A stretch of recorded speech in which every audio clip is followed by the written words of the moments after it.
तुमसे बेजा है मुझे, तुमसे बेजा है मुझे अपनी तबाही का गिला। उसमें कुछ शायबा एक खूबी तकदीर भी था। नमस्कार, मैं सुहानी सिंह और ये बोनफायर, सुलगते सवाल धधकते जवाब।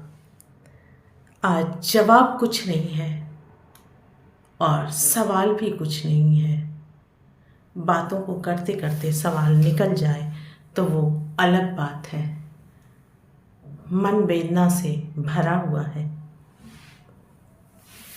मैं बात कर रही हूँ दुबई की। रेगिस्तानों का शहर दुबई, सोने की चमक दुबई, रईस शेखों की अय्याशी दुबई, एक आकर्षण, एक लग्जरी लाइफ और सिक्कों की चमक। रईसों का अड्डा यानी दुबई की सड़कें कुछ दिन पहले 16 अप्रैल को भारी बारिश की वजह से पानी में डूब गई। आमतौर पर खाड़ी देशों की खुश्क मौसम के लिए जाना जाता है। इन देशों में बारिश कम होती है, इसलिए पानी को यहाँ सोने से कम नहीं माना जाता। हालांकि यही पानी इन दिनों दुबई की आफत बनी हुई है। किसी ने भी नहीं सोचा था कि दुबई में लोगों को पानी की वजह से ये दिन देखना पड़ेगा। दुबई में बारिश के बाद अब सोशल मीडिया पे कई वीडियोस ऐसे वायरल हो रहे हैं कि उन्हें देखकर कलेजा कांप जाता है, जिनमें लग्जरी गाड़ियों को पानी में डूबते हुए, तैरते हुए देखा जा सकता है। बड़ी बड़ी बिल्डिंगों में तबाही देखी जा सकती है। एयरपोर्ट पे हवाई जहाज इस तरह तैर रहे हैं जिसका कभी किसी ने कल्पना नहीं की होगी। वहाँ भारी बारिश के रूप में ऐसी आपदा आई है कि लोग बाढ़ से बेहाल हो गए हैं और करोड़ों रुपयों की कारें सड़कों पर लबालब पानी में तैरती नजर आ रही हैं। संयुक्त अरब अमीरात यानी यूनाइटेड स्टेट ऑफ ईरान की राजधानी दुबई में दुनिया भर के अमीर लोग रहते हैं। वहाँ भारत से सबसे ज़्यादा लोग हैं।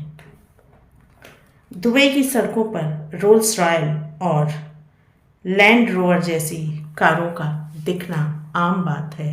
इनकी कीमत करोड़ों में होती है। यहाँ लोग लग्जरी गाड़ियाँ कुछ साल चला करके फिर बदल देते हैं, तो सोचिए कितना नुकसान हुआ होगा। लेकिन प्राकृतिक आपदा ने दुबई की हालत खराब कर दी है। जानकारी के मुताबिक अरब सागर में उठे साइक्लोन की वजह से यूए की कई इलाकों में तूफान के साथ भारी बारिश का सिलसिला चल रहा था। पिछले सप्ताह हुई बारिश ने 75 वर्षों का रिकॉर्ड तोड़ दिया और जान माल को इतना नुकसान पहुंचा है कि शहर को व्यवस्थित होने में काफ़ी समय लग जाएगा। दुबई में 142 मिलीमीटर से अधिक बारिश 24 घंटों में हुई है और इतनी बारिश वहाँ 1 से 2 साल के समय में होती है। दुबई में बारिश नहीं होती तो दुबई वालों ने कृत्रिम बारिश की व्यवस्था की।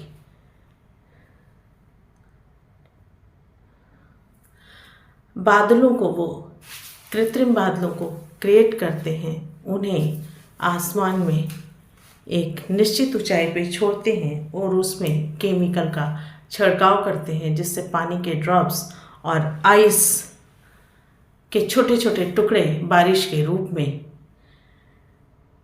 लोगों तक पहुँचे। और ये करीब करीब 2012 से अनवरत तरीके से हो रहा है। जहाँ तक मैं समझती हूँ, क्योंकि कहा भी यही जा रहा है कि जब इस बार इस तरह की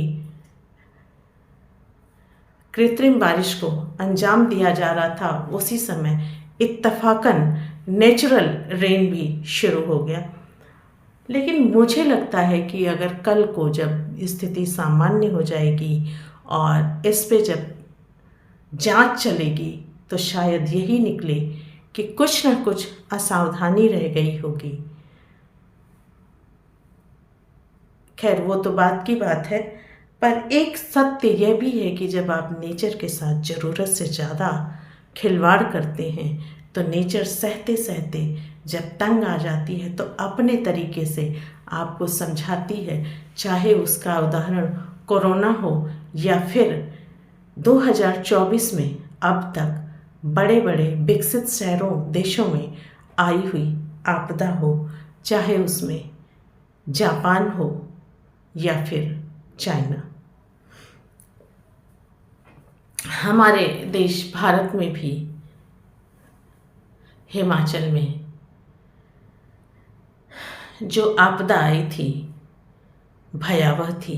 आप सोचिए दुबई का क्या हाल होगा।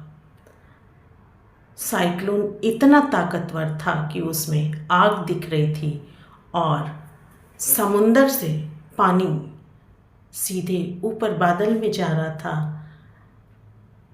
पेड़ जमीन से उखड़ रहे थे, गाड़ियां उड़ रही थीं और उस वीडियो में लगातार ऊंटों के चीखने की आवाज़ आ रही थी। तो प्रकृति ने हमें सब कुछ भरपूर मात्रा में दिया है, लेकिन अब हमें संतोष नहीं है।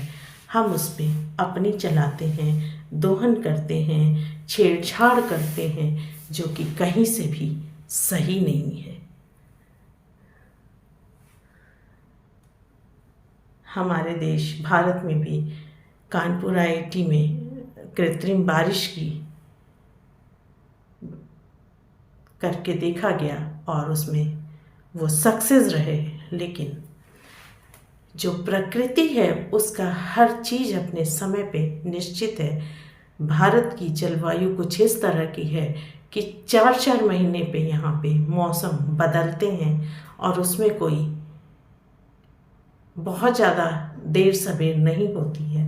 तो प्रकृति ने सब कुछ सोच समझ के बनाया है और किस तरह से प्रकृति सुचारू रूप से चलेगी उन्होंने उसकी व्यवस्था की है। हम जब उसमें अब बहुत ज़्यादा छेड़छाड़ करने लगे हैं तो प्रकृति हमें इन आपदाओं के रूप में समझाने की कोशिश कर रही है। अटलांटिका हो या फिर और भी 1-2 देशों का मैंने देखा, और आगे भी मौसम विज्ञानी ये कयास लगा रहे हैं कि इस तरह की आपदाएं आती रहेंगी और इसका मुख्य कारण है नेचर में अपनी मनमानी करना। एनीवे, संवेदना के साथ हम दुबई के साथ खड़े हैं और ईश्वर से प्रार्थना है आप भी करें कि जितनी तबाही हुई उतनी हुई, अब भगवान उसको रोक दें। गलतियां बच्चों से होती हैं, क्षमा माँ बाप करते हैं। तो हमें पूरी संवेदना है दुबई के साथ, दुबई के लोगों के साथ, क्योंकि वहाँ पे हमारे आपके भाई बेटे ज़्यादा से ज़्यादा संख्या में हैं और ईश्वर उन सब की रक्षा करे। तो चलते चलते एक यही सवाल आप पे मैं छोड़ के जा रही हूँ कि क्या प्रकृति का ज़रूरत से ज़्यादा दोहन करना चाहिए, और अगर करना चाहिए तो इस तरह की आपदाओं के लिए तैयार रहना चाहिए। आज के लिए इतना ही, फिर अगले वीडियो में एक दूसरे सुलगते सवाल के लिए